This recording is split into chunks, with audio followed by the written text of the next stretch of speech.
Taskar ɗan Salma ke tafi muku da sabon labarinta mai suna kaddara ta riga fata. Littafi na 1. Littafin da ya samu rubutu daga Zara'u Baba ya kasai, wadda ni na ɗan Salman ke karanto muku shi. Masu saurare na, kada ku manta a danna subscribe da kararrawar sanarwa don sanar da ku duk wani sabon shiri da na ɗaura. Kaddara ta riga fata part 1 za mu shige kai tsaye. Kafin na fara cewa komai, godiya ta ga Allah subhanahu wa ta'ala, ina gode maka, ina neman taimakonka, ina neman gafararka, ina neman afuwarka, ina neman ni'imarka, ina neman arzikinka, ina neman ɗaukakarka, ina neman kiyayewarka akan makiya. Godiya mara adadi a bisa baiwar da kamin na karance-karance na littattafai da nake. Wannan kenan littafin kaddara ta riga fata part 1 za mu shige kai tsaye. Littafin da ya samu rubutu daga Zara'u Baba ya kasai. Kada ku manta fa dan Salma zai karanto muku shi, kuma kada ku manta da a danna subscribe da kararrawar sanarwa don sanar da ku duk wani shiri sabo da na daura. Bari mu shige cikin labarin kai tsaye. Marubuciyar ta fara da garin da kullum aka tashi saboda yanayin damina da ake ciki, don haka al'ummar garin Kano suke cike da nishadi da walwala saboda kasancewar garin yana bada iska mai sanyi, babu zafi. Don haka mutane suke hada-hadar su cike da farin ciki da annishuwa. Jama'a da dama suna tare da farin ciki, yayin da wasu suke ɗauke da kuncin rayuwa da matsi gami da takura dangane da wasu al'amura na bakin ciki da suka addabi zukatarsu. Waɗanda suka sami kansu a cikin wannan hali sai ka tausaya musu, domin lokacin da wani ɓangare yake kuka, wani dariya yake, wani na ihu, wani na shewa, to haka duniyar take cike da tsammatsin rayuwa. Allah sarki, wannan kenan. Tsugunne take jikin wani gungumen itace, ta haɗa kai da gwiwa tana shekar kuka. Yarinya ce 'yar kimanin shekaru 10, amma da ka dube ta zaka san a firgice take. Kukanta ne ya kara karfi, haɗi da mutsutsuke idanu. Wani bawan Allah wanda kusan kowane lokaci suke gamuwa da wannan yarinyar, amma bai san sunanta ba, ya karaso har inda take, ya tsugunna kamar yadda ta ji. Ki yarinya, me ya same ki? Ya tambaye ta. Kanta ta ɗago tare da share hawayen da yake zubo mata. Cikin shekar kuka take magana. Goggo Larai ce ta aike ni, kuɗin suka zube. Ta ce sai na biya ta, ni kuma ban san inda zan samu mata kuɗinta ba. Cike da mamaki yake kallanta. Babarki ce? A'a, matar babana ce. To yanzu ina baban naki? Baya nan, yana wajen neman abinci, kuma ni Islamiyya nake son tafiya. Ta ce ba za ni ba sai na biya ta kuɗinta. Ta kuma fashewa da wani sabon kukan. To ya isa haka, nawa ne kuɗin nata? Naira 50 ce. Ya sa hannu a aljihu ya ɗauko kuɗin da ta faɗa ya mika mata. A tsorace ta karɓa tana godiya a gare shi. Yi maza ki kai mata aiken, ki tafi makarantar, ya umarce ta. Da sauri ta tsinkari cikin gidan nasu, wanda ba wani mayalwaci bane ba, kuntatacce ne kwarai. Ta tsugunna a gaban Goggo Larai ta ce ga kuɗin. Kallon arziki bata samu daga wajenta ba. Maimakon haka sai ta ɗauki igiyar da ta kunce itace ta fara zuba mata, tana ihu tana tumami, amma da rashin imani na Goggo Larai bata fasa dukanta ba, har sai da ta gaji dan kanta, sannan ta sake ta tana cewa gobe ma idan na aike ki kar ki je, ko kuma ki ɓoye kuɗin ki ce sun faɗi. Azzalima wacce ta gaji mugun halin uwarta. To an riga an tsotsa a nono bozayen banza waɗanda suke bara suna karuwanci.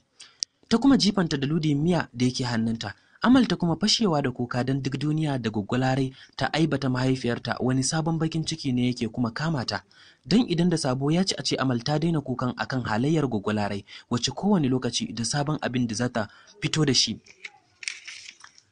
don musguna wannan yarinyar mai karancin shekaru. Amal ta yunkura tana dafa bangon kicin, ta zuba ruwa a wata fasasshiyar buta wadda ita ce mallakin Amal din, amma idan ta yi amfani da wata to ranar fa sai ta yaba wa aya zakinta. Ta zuba ruwan wanda yake wata randa, ita kanta randar a fufure take, cikin ta kuwa gamsa kuka ce, amma wannan ruwan shine ruwan shan Amal. Kofin da aka bata ma ya fashe. Ita da kanta ta samu buta irin na algarara ta rufe don gudun fadawar wani kwaro. Kafafuwanta da hannayenta ta wanke.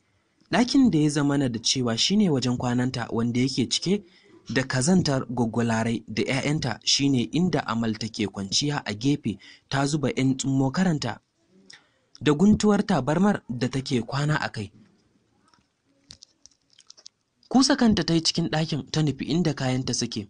Hijabi da za ta makaranta take nema, ta jawo shi da ƙyar, banda tashin wari ba abin da yake fita daga jikin hijabin. Tana kokarin sawa Goggo Larai ta kwala mata kira. Jiki na rawa ta isa inda take. Ta tsugunna a gabanta. Gani Goggo, ta faɗa ta kalle ta. Daga yau wannan butar ta koma soro kusa da shara. Kin ji ko baki ji ba? Na ji. Ta ɗauka ta nufi gurin ta ajiye tare da share hawayen da yake kokarin zubowa daga idanuwanta. Hijabinta ta ko'ina ya yage. Haka Amal take daddanne wajen da ya yage.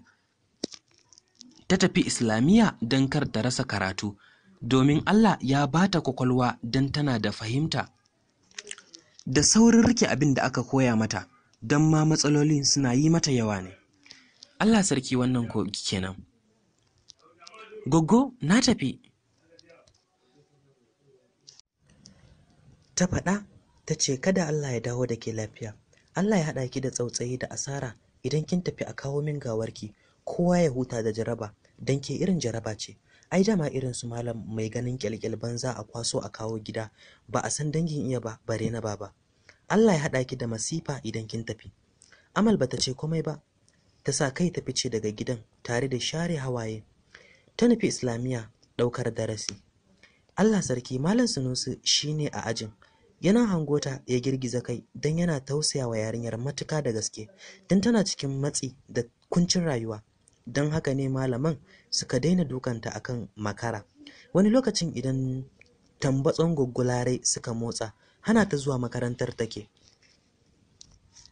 Gabaki ɗaya ma sai ran da ta yi niyya ta ce ta tashi ta fice daga gidan ba ta son ganinta. Rakubewa ta yi daga kofar ajin tana zaton duka, don tun da take makara ba ta taɓa irin ta yau ba. Amma abin mamaki sai ta ji Malam Sunusi yana cewa, maza ki shigo, zan karɓi hadda ta jiya. Da azuma ta karasa don tana da yaƙinin ta iya haddar. Tiryan ta kawo har zuwa iyakar inda aka tsaya.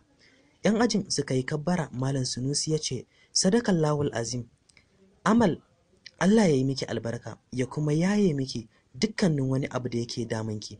'Yan uwa ɗalibai suka amsa da amin. Har zuwa lokacin tashi kowa ya kama hanyar zuwa gida. Wannan kenan. Malam Surajo shine mahaifin Amal. Talaka ne sosai don shi bai ajiye ba, bai kuma ba wani a ajiye masa ba. Irin wannan kalubale na rayuwa da yake fuskanta ya sa mai ɗakinsa Goggo Larai ta bala'in raina shi, wanda shine ya zama sanadi bai isa ya zartar da hukunci ba, sai abin da Goggo Larai ta zartar, don haka ta mai da shi lusari ko kuma solobiyan namiji zance. Sana'ar Malam Surajo ita ce facin keke, don haka baya isarsa ya kammala bukatunsa na cikin gidan har sai da taimakon Goggo Larai, wacce take sana'ar sai da abinci tana ɗorawa almajirai suna raba ribar idan sun sayar. Wani lokaci ma kwantai abincin ke yi. To duk ranar da abincin ya yi kwantai, babu zaman lafiya tsakaninta da Malam Surajo. Gani take kamar shine ya hana a saya abincin. Da magana ta haɗa su, ta yi ta rinƙa sirrfa ruwan bala'i tana cewa, ban taɓa ganin mugu irin ka ba malam, tunda abincin bai kare ba da sai ka biya kuɗin na ragowar abincin, amma ka zuba min ido. Idan dare ya raba ka sata ka cinye. To bari ka ji da wai da na baka gara na baiwa karnukan gidan Alhaji Abdullahi, don na san dabba ce ta ci ba mutum ba. Asalin Malam Surajo mutumin garin Ɗanbatta ne, cikin wani gari mai suna Makodi. Abin da ya sa Malam Surajo zama a cikin Kano, ya fito neman na kansa ne. Su biyu ne a gurin mahaifiyarsu. Akwai yayarsa Halima, sannan suna da 'yan uba. Akwai Malam Haruna da Malam Isa, sai autarsu Jamila. Mahaifin Malam Surajo manomi ne, don haka sauran 'yan uwansa suka gaji sana'ar mahaifinsu ta noma. Shi kuma ya fito daga cikin garinsu don neman abin yi, har Allah ya bashi sana'ar gyaran keke wacce ita ya dogara. Wannan kenan. Barin garinsu babu daɗewa, Allah ya saukar da annobar amai da gudawa, wanda ya yi sanadiyar mutuwar mahaifin Malam Surajo, wato Malam Dalha, tare da mai ɗakinsa Harira, kuma ita ce mahaifiyarsu Malam Surajo da mahaifinsu Malam Haruna. don mahaifiyarsu Malam Haruna ta daɗe da rasuwa, sai ita Harira ta riƙe su kamar ita ta haife su. Dare ɗaya Allah ya saukar da wannan iftila'i. Ita Harira tun kafin a kai ta asibiti ta ce gagarinku nan, manan alhashi a asibiti ya cika. Wannan iyalai sun ga tashin hankali, amma ya za a yi da lamarin Ubangiji, sai hakuri. Haka suka rungumi kaddarar rashin iyayensu, suka rike junansu, suka tattara ɗan abin da mahaifinsu ya bari, suka je wajen hakimi aka baiwa kowa hakkinsa. Malam Sirajo da baya nan, hakimi ya bar nasa a wajen 'yan uwansa, tare da tabbacin idan ya zo za su bashi, suka amince. Ba wani abu marigayi ya bari ba face gona guda 5 da wannan gidan da suke ciki. Dama gida ne babba don Malam Haruna da Malam Isa a ciki suka zauna da iyalansu. Kowanne ya yanki wani wuri ya gina ɓangarensa. Malam Sirajo bai tashi zuwa ganin gida ba sai da iyayensa suka yi wata 4 da rasuwa. Ya yi kuka sosai, wanda har mutuwar ta dawo kamar a lokacin aka yi ta. Ya ji zaman garin ya fice masa a ransa, amma da dabara 'yan uwansa suka shawo kansa ya hakura ya zauna, sannan suka bashi shawara ya nemi aure ya yi. Babu musu ya amince zai yi idan Allah ya haɗa shi da wacce hankalinsa zai kwanta da ita. Suka ci gaba da harkokinsu da 'yan uwansa, don su babu 'yan ubanci a tsakaninsu, kansu a haɗe yake tamkar uwa ɗaya ce ta haife su, ba kowa da uwarsa ba. Zaman amana da mutunci kenan. Kimanin watanni 3 Allah ya haɗa shi da Larai, wacce suke unguwa ɗaya. Layi ne ya raba su. Mahaifin Larai, Malam Sani, mutum ne mai wadatar zuci, saɓanin mahaifiyar Larai 'yar bala'i ce, don idan tana masifa, wanda ya taho daga farkon layin har zuwa ƙarshe zai iya jiyo sautin masifarta. Shine dalilin da ya sa hatta maƙota suna shayinta. Da farko 'yan uwansa kin amincewa suka yi da zaɓin Malam Sirajo, amma daga ƙarshe suka yi na'am, tare da cewa ba lallai ne Larai ta yi halin mahaifiyar tata ba, uwale mai ɗan wake. Lokacin kankani aka yi biki, Larai ta tare a gidan Malam Sirajo. Suna zaune lafiya da matan yayansa. Babu laifi, Malam Haruna shi yayi ne yake rike da nauyin gidan gaba ɗaya, sai abin da 'yan uwa suka samu su taimaka mishi. Wannan ma ba koyaushe ba, don Malam Haruna ya fi su karfi. Bayan noma yana sana'ar zuwa kauyuka sarar kaya. Zama suke, kowanne yana bai wa ɗan uwansa hakkinsa, har zuwa tsawon shekara 5 Larai bata haifu ba. Shi ma Malam Sirajo bai nuna damuwarsa akan rashin haifuwarta ba. Halima ce ma ta yi magana, Malam Haruna ya taka mata birki akan kar ya kara jin irin wannan magana daga bakinta. To ta nan bakin kowa ya rufe, har sai da Larai ta yi shekara 4 sannan Allah ya ba ta ciki, ta haifi ɗanta mai sunan mahaifinsu Malam Sirajo, wato Dalhatu, suke kiransa da Baba Karami don yin alkunya. Baba Karami ya kwashi kamannin mahaifinsa tas, don Malam Sirajo fari ne tas, saɓanin Larai da take baka mummuna amma akwai diri.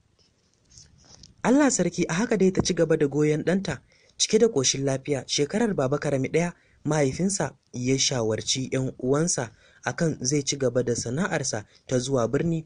Malam Haruna ya yi masa nasiha akan ya kula, don yanzu akwai nauyin iyali a kansa, tare da fatan Allah ya taimaka ya rufe asiri, Allah ya sa a samu abin da aka je nema. Duk wata 2 Malam Sirajo yake kokari ya zo ya duba Larai da Baba Karami da sauran 'yan uwansa, tare da kawo musu duk abin da Allah ya hore masa, ya kuma tafi.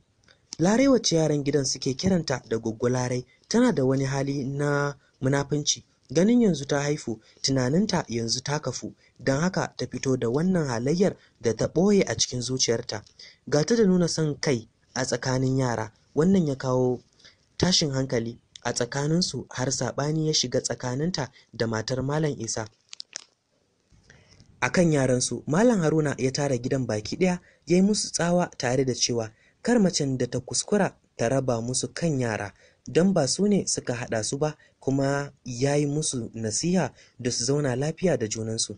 Larai 'yar nagada tana tashi ta nufi gidansu, ta gaya wa babarta, uwale mai ɗan wake, karya da gaskiya.